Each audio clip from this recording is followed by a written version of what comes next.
Bab 2984. Apakah ilegal?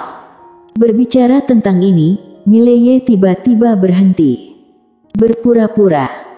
Lebih baik jangan melakukan hal seperti itu. Merendah. Tetap merendah. Tapi Mileye tidak menyadari bahwa sudut mulut Gun sedikit terangkat, tersenyum seperti rubah kecil. Gun membawa Mileye ke gerbang kota kuno dan para penjaga tiba-tiba memblokir mereka berdua. Gun memandang Mileye, 10 kristal kuno. 10. Mileye mengangguk sedikit, lalu membuka telapak tangannya dan 10 kristal kuno terbang di depan penjaga. Penjaga itu melirik Mileye dan Gun, lalu berkata, 20 potong. 20. Gun sedikit mengernyit, dan setelah beberapa saat, dia berkata, setelah bertahun-tahun, harganya mungkin akan naik. Saat dia mengatakan itu, dia melihat ke arah Mileye, yang mengeluarkan 10 kristal kuno lagi dan menyerahkannya kepada penjaga. Melihat Mileye melakukan tindakan yang begitu murah hati, penjaga itu tiba-tiba menjadi serakah. Aku bilang 20 per orang. 20 koin per orang. Mendengar ini, Gun langsung mengernyit dan dia menunjuk pada dirinya sendiri. Bukankah aku terlihat seperti seorang master? Wajah penjaga itu tiba-tiba berubah dingin. Ini kota kuno. Setiap orang harus mematuhi aturan kota kuno. Jika tidak, mereka akan ditembak tanpa ampun. Mata Gun tiba-tiba menjadi dingin. Mileye tiba-tiba berkata, lupakan. Kami akan memberikannya. Gun memandang Mileye, yang mengeluarkan 20 kristal kuno lagi dan menyerahkannya kepada penjaga. Melihat hal tersebut, penjaga itu mencibir, lalu menyingkirkan kristal kuno. Aku tahu bahwa kamu bukan orang biasa di alam semestamu, tetapi setelah kamu datang ke kota kuno, aku akan berikan kamu saran, tidak boleh menonjol. Mileye tersenyum dan berkata, aku telah mendapat pelajaran. Setelah mengatakan itu, dia langsung menarik Gun dan pergi. Setelah memasuki kota, Gun melirik Mileye dan berkata, mengapa kamu begitu rendah hati? Mileye menoleh dan melihat ke kejauhan. Tak jauh dari situ, 3 orang berjalan perlahan. Itu adalah 3 penguasa tiada batas. Mileye memandang penguasa tiada batas. Apakah kamu melihatnya? Gun melirik penguasa tiada batas, lalu berkata, aku melihatnya. Apa selanjutnya? Mileye tersenyum dan berkata, kamu akan tahu nanti. Di kejauhan, di pintu masuk kota, penjaga langsung menghentikan ketiga pimpinan penguasa tiada batas. Penjaga itu melirik ke arah pemimpin penguasa tiada batas. Dia tidak dapat membedakan tingkatan alam penguasa tiada batas, namun dia bisa melihat tingkatan alam Robin dan Senming. Robin dan Senming mengikuti penguasa tiada batas dan kini mereka telah sampai di jalan tiada. Namun tiada jalan tentu masih jauh dari cukup di tempat ini. Melihat Robin dan Senming sama-sama berada di alam tiada jalan, penjaga itu mengerutkan kening dan bertanya, lemah sekali. Sangat mudah. Mendengar perkataan penjaga itu, Robin langsung mengerutkan keningnya, kenapa kamu berkata begitu? Penjaga itu melirik ke arah Robin, biksu, tidak ada hal yang baik. Mendengar ini, wajah Robin tiba-tiba menjadi gelap. Pada saat ini, penjaga itu tiba-tiba berkata, berhenti bicara omong kosong. 30 kristal kuno per orang. Cepat. Pada saat ini, penguasa tiada batas tiba-tiba berkata, aku ingat, hanya ada 10 kristal kuno untuk memulai di sini, mengapa kamu membutuhkan 30? Penjaga itu memandang penguasa tiada batas. Aku bilang 30, ya 30. Apakah ada masalah? Tuan penguasa tiada batas memandang penjaga itu, apakah kamu perlu sombong? Penjaga itu memandang penguasa tiada batas dengan dingin, sekarang, 60 koin per orang. 60 potong. Penguasa tiada batas sedikit mengernyit, ada apa denganmu? Penjaga itu berkata lagi, 70 koin per orang. Penguasa tiada batas tiba-tiba mengangkat tangannya dan menamparnya. Plak. Dengan tamparan ini, tubuh penjaga langsung berubah menjadi ketiadaan, hanya menyisakan jiwa. Penjaga itu bingung. Saat berikutnya, penjaga itu menatap tajam ke arah penguasa tiada batas dengan marah. Kamu berani melakukan sesuatu di kota kuno, kamu. Sambil berbicara, dia mengeluarkan jimat transmisi suara dan menghancurkannya. Segera, beberapa aura kuat muncul. Di atas gerbang kota, penguasa tiada batas tiba-tiba melambaikan tangannya. Bang! Kekuatan mengerikan menyapu dan dalam sekejap, aura kuat itu langsung musnah. Penjaga itu tetap di tempatnya. Penguasa tiada batas melirik ke arah penjaga yang hanya tersisa jiwanya. Raja pengandal dukungan tidak sombong sepertimu. Setelah mengatakan itu, dia berjalan menuju kota. Robin menatap penjaga itu dan berkata, Amitabha, pergilah dengan damai. Aku akan menyelamatkanmu. Saat dia berbicara, dia meninju. Jiwa spiritual para penjaga semuanya hancur. Robin membungkuk sedikit dan berkata, Amitabha. Karena itu, dia berjalan menuju kota. Sen Ming segera mengikuti dan berkata, mengapa kamu membunuh orang? Robin melirik Sen Ming, yang kumaksud adalah penyelamatan, apakah kamu mengerti? Sen Ming. Kali ini penguasa tiada batas juga melihat Mileye dan Gun. Penguasa tiada batas menghampiri Mileye dan Gun. Mileye tersenyum dan berkata, penguasa tiada batas, bertemu lagi. Penguasa tiada batas berkata pelan, Raja pengandal dukungan, apakah kamu di sini untuk pelatihan? Mileye mengangguk, ya. Penguasa tiada batas menggeleng, tak tahu malu. Setelah mengatakan itu, dia berbalik dan pergi. Wajah Mileye tiba-tiba menjadi gelap. Robin membungkuk sedikit dan berkata, Tuan Muda Ye, kita bertemu lagi. Mileye tersenyum dan berkata, halo, Tuan. Robin tersenyum dan berkata, sampai jumpa lagi. Setelah mengatakan itu, dia berbalik dan pergi. Setelah melihat ketiga orang itu pergi, Mileye sedikit mengernyit. Dia tidak menyangka bahwa penguasa tiada batas juga akan datang ke alam perang kuno.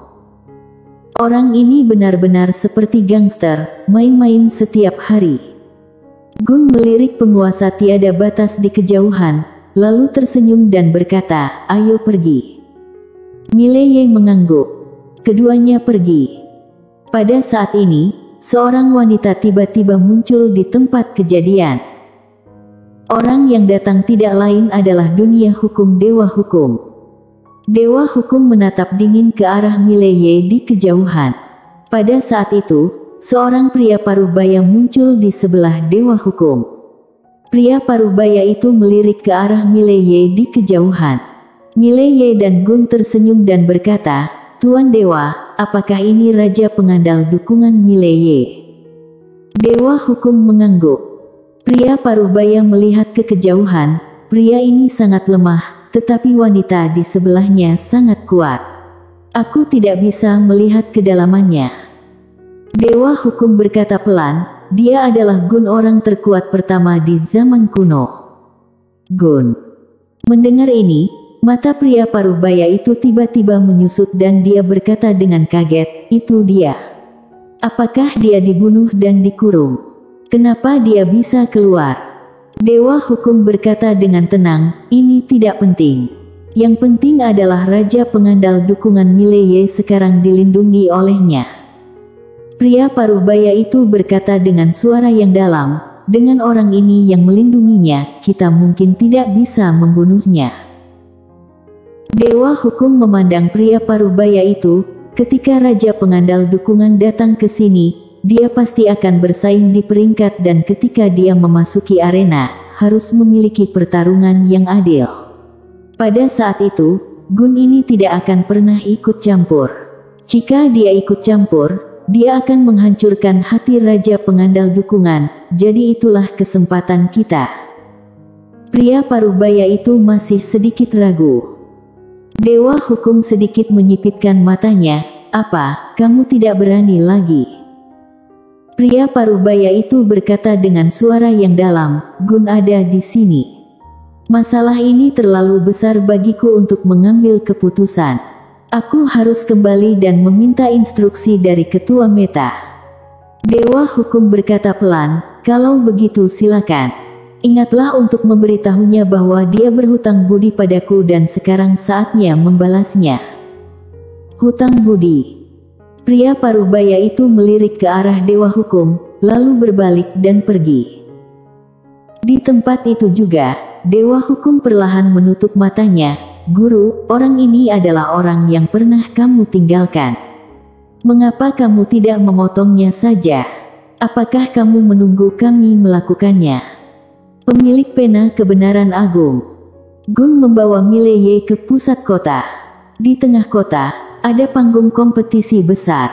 Panggung kompetisi ini panjang dan lebarnya 10.000 kaki, dengan penghalang misterius mengelilinginya. Saat ini, orang-orang berkumpul di sekitar panggung kompetisi. Banyak orang.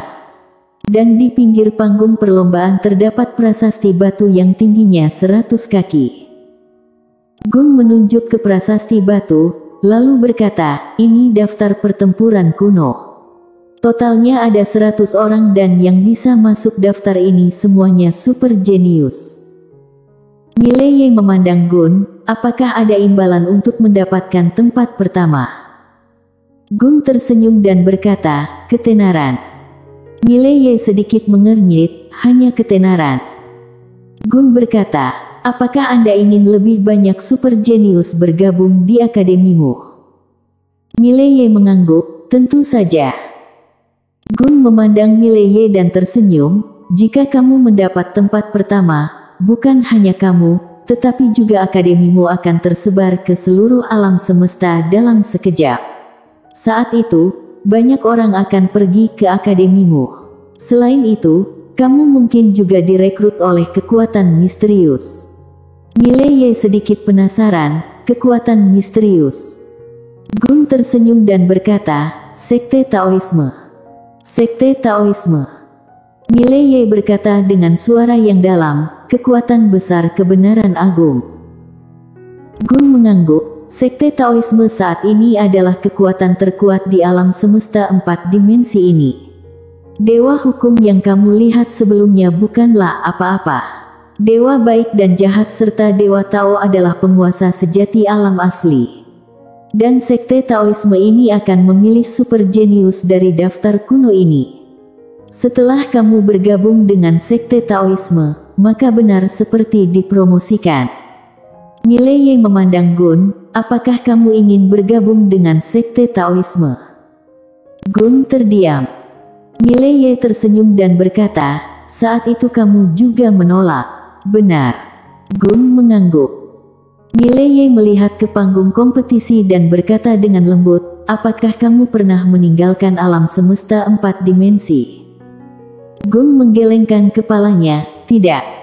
Mileye bingung, kenapa? Gun tertawa dan berkata, aku bahkan tidak terkalahkan di 4 penjuru alam semesta, jadi untuk apa keluar? Mencari pelecehan.